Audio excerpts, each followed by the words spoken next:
Hello, Paul. Thank you very much for joining us here on the USHBA Candidate Review. It's a pleasure to have you. For those that don't know you, could you tell a little bit about yourself and how you came to the hemp space? Of course. My name is Paul Castillo. I am an associate at Rimon Law. I've been in the hemp space since about 2017, so going on 3 years now, which is essentially a lifetime here in the US hemp space. I got involved working with a nonprofit organization in the hemp space, the California Hemp Foundation and the California Hemp Association. Helped them with their initial research projects. And from there, my client base just grew and got more and more involved in hemp as the regulations started to come out, things became more clear, 2018 Farm Bill, and just stuck with it ever since. Absolutely, and it's very important to have the background of being in law because, as we know, hemp. If you're not growing hemp, it's illegal for you to grow hemp versus like other crops like corn or something. You can plant corn even if you're not a corn farmer, right? So it's very important to kind of have that background to really understand because this is a ever changing and very dynamic industry in terms of the legal aspects. And so, kind of on that note, what do you think would make you a great board member?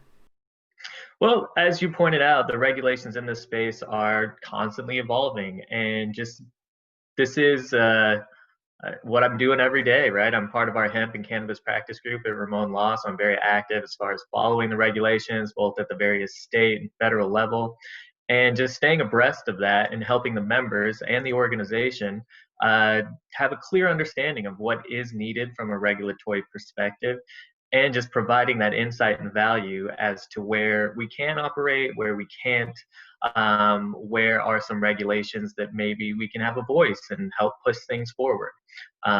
So just given that background, I think that'd be incredibly useful for the group. Absolutely, yeah. It's very important to have that background and kind of, as we said, know how things are ever changing, especially with all the different states and how they all have very different regulations going on. Hopefully, down the line they'll all be the same, but you know how that is; it'll constantly be changing. And so, kind of looking into the future, where do you see the U.S. hemp construction market being in the next 5 years, and what do you think the roadmap looks like to get there? Well, what I hope it to look like is consumer products that are available. So whether that's hempcrete or some sort of building material, whatever that may be, available at Home Depot and Lowe's, places like that. I do think that that is achievable within 5 years, but more investment in infrastructure needs to put in place. And I really think that's where the association can really chip in as far as moving the industry forward.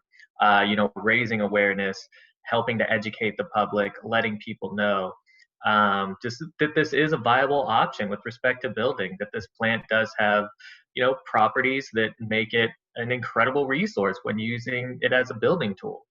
And I think within 5 years, it will be possible to start seeing more hemp consumer products with respect to building in these, kind of the big box retailers. That's what I hope to see at least. Absolutely, yeah. No, I think that's a great vision. It will definitely. It's going to take time, as all things take time, especially with regulations.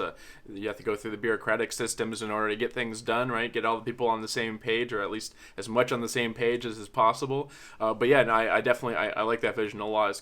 It's tempered, but it's also very optimistic for where we're going to go. But yeah, so thank you very much for joining us, Paul. It's a pleasure to have you, and I wish you the best of luck to becoming a board member. All right, thank you. I appreciate you taking the time.